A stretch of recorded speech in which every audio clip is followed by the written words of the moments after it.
Like, I've been thinking this all along, and I didn't say it this time. You know why? Because it is a very difficult tightrope to walk, because it's not my responsibility. I'm not that guy. That's not who I am.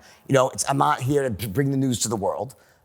But if I was, I certainly would speak my mind more. But people are dying. It's awful. It's fucking awful what's going on there, right? But that being said, it is not black and white. And this guy Zelensky is no freaking, he's no just a, stellar, person that represents democracy.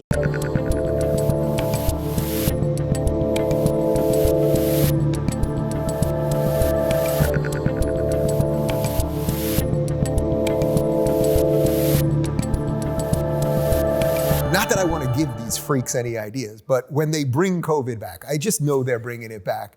Did they screw up something in the sales job? Because after the 2 weeks to flatten the curve thing, I kind of realized it was all nonsense. I knew the old world wasn't coming back. I didn't believe them. I didn't believe the body language, the messaging, the commercials, everything based on fear. I mean, should they have done something different sales? What should we watch out for, I guess, is what I'm asking you. Here's the problem, is that it's not so much sales, but brainwashing that was going on. And when you're brainwashing people or trying to create a certain culture or a thought culture, right? There's two sides to it. It's number one, the constant reinforcement of one message. It's a constant reinforcement, bombarding a message. Danger, danger, death, death, death. You stay home, say, stop, every world is changing. But there's another side to it too. You have to squash all other competing messages. And that's where the platforms came in. Mm-hmm. And they literally stopped free speech, and they made it so you could only hear one message. And that brainwashed people. But even that, I think there was many people, like, almost had no choice. I mean, like, the society just literally, they virtue signaled us to, like, the rational people to death. But, like, it was like, you actually believe this shit? Like, it was ridiculous. Like, yeah.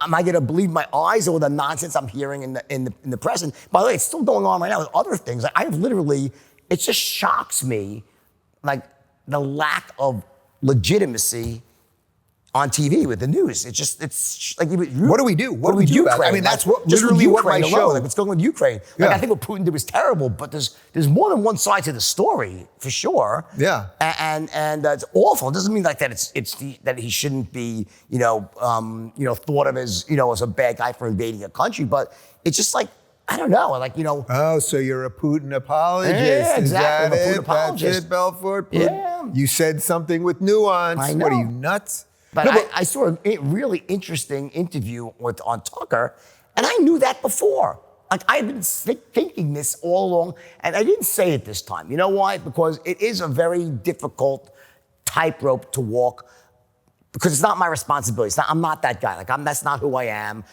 I'm not here to bring the news to the world. But if I was, I certainly would speak my mind more. But people are dying. It's awful. It's fucking awful what's going on there, right? But that being said, it is not black and white. And this guy Zelensky is no freaking, he's no just a, stellar, person that represents democracy. And he just banned 11 political parties, lefty political parties. Why? But why? In the name of democracy. But why isn't the news talking about this? I think because they want to do it here too, and they're just running the test game. I mean, I know that all sounds nuts, but well, that's a good one. Is there anything that I could say or anything that you would hear that you'd be like, nah, that can't be right? Like, that everything is so out of whack right now that it's like, you believe anything. This seems pretty obvious. This is the military-industrial complex doing what they do best. War, weapons, destruction. Like, this guy Zelensky is saying we're on the verge of World War III over Ukraine? Yeah, what? It's like not even a strategic point for us. Like, why is Ukraine? What about what's going on in Syria or Yemen? Like, there's all these other slaughters around the world. Yeah. Or what we did to Iraq or Afghanistan. Like, why is this suddenly? Why are we supposed to go to war and start World War III over Ukraine? As bad as I think what's happening in Ukraine, I'm not saying it's not terrible, and I'm sympathetic to the people. And I've been to Ukraine many times now. Amazing people, but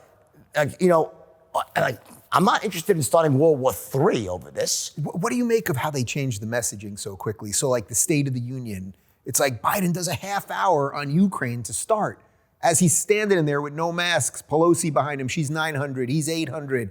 And that the average American is not walking around thinking about Ukraine that often. And again, that's not diminishing what's going on there, and you can't just invade a sovereign nation, but like, how do they, the messaging of how they flip it, right? They flip it so quickly and to get everybody's eye on something else. It's shocking. It's really shocking. And I think that the most shocking part was probably always like this. It's just that we live in a world now where it's very hard to not have things be transparent.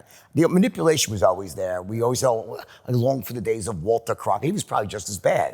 It's like, so I just think that right now it's like really hard to hide anything. So you have these sort of, more discerning minds that are just saying bullshit. They call bullshit. And I think those minds were out there before, but they had nowhere to call bullshit. So you have social media about the platforms where people could have voices. So the dissenting at least gets out there somewhat before it's squashed. It's so funny because we've done each other's shows a bunch of times before, and when I've had you go over for dinner or whatever, it's like we can do the politics thing. And it's funny to me that you sort of talk about politics, but you could, if you never talked about politics again, you'd be fine, right? Listen, I'm very much into politics, but it's not where my heartbeat is not in politics. It intrigues me in the sense that, it's the most corrupt, shockingly corrupt, institution. And what's happened is that the press and the attack squads have created a paradigm where no one that really has anything good going would want to run for office. Like Trump, I couldn't believe he did it.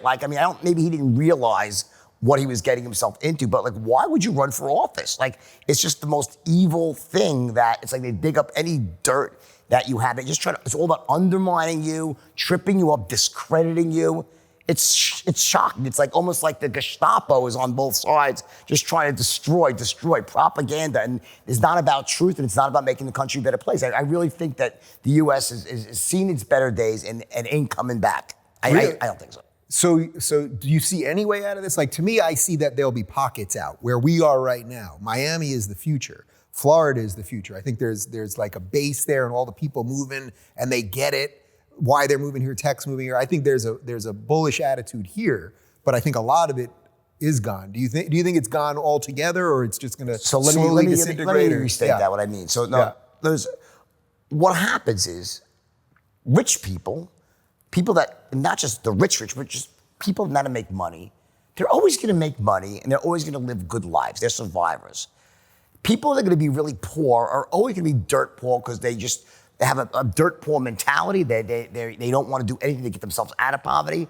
But then there's all these other people that really work hard in the middle class.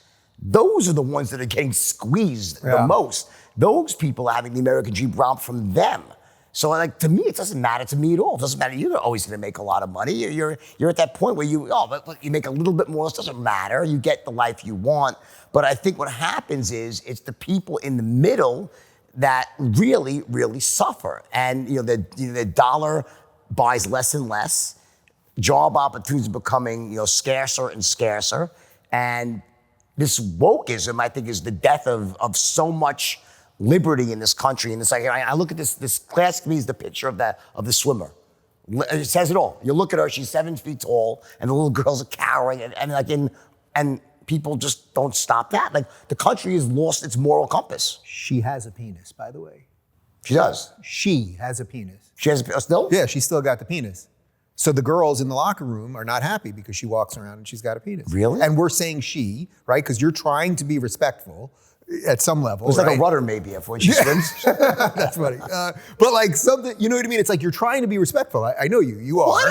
Right? So you're using the pronoun, but you're also mocking the reality of, this is a big dude who in effect is crushing these girls. And the feminists. Terrible.